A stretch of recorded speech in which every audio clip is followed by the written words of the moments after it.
John, les prêts entre particuliers peer-to-peer lending sont un service relativement récent, mais il jouit d'un important élan stimulé par la percée technologique et l'évolution démographique. Pourriez-vous nous parler de ces forces motrices plus en détail?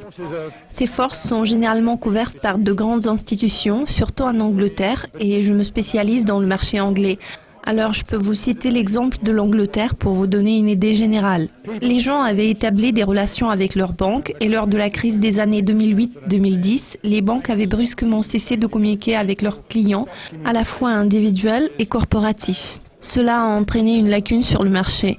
Les gens qui voulaient emprunter s'étaient retrouvés dans l'incapacité d'obtenir de l'argent. Cela ne concernait pas uniquement les jeunes gens, il s'agissait de diverses tranches d'âge.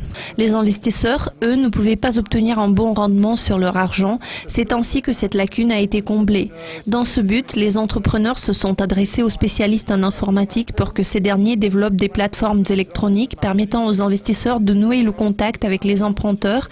Et c'est comme ça que ce modèle a commencé à fonctionner.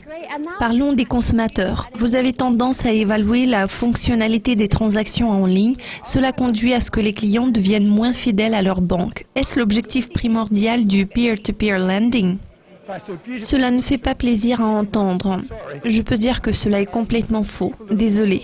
Les gens qui empruntent de l'argent peuvent généralement être âgés entre 25 et 50 ans, tandis que les gens qui investissent sont âgés de plus de 50 ans.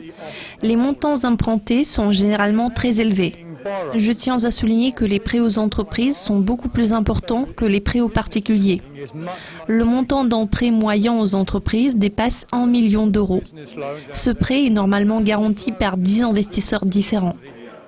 Pour résumer, il existe un grand nombre de prêts de très faible montant. Pourtant, ce qui est intéressant, c'est qu'au fil des ans, les gens se posent une simple question. Bon, si je prête de l'argent aux membres de la génération Y, quel est le risque? Et ils ont fini par emprunter de l'argent à un taux inférieur à 1%. La réponse du marché a été très favorable.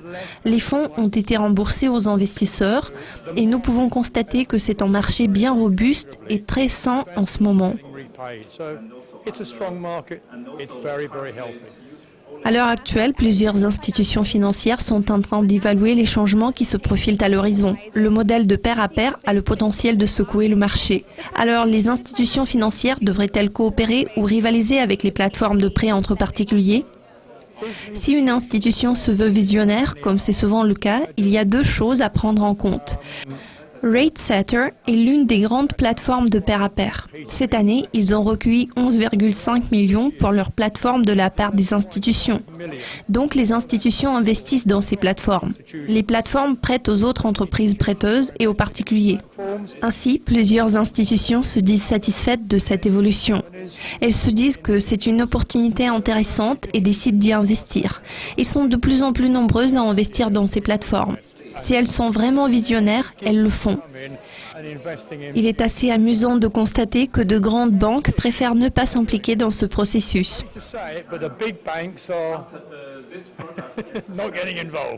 Cependant, celles d'entre elles qui sont plus inventives sont très impliquées.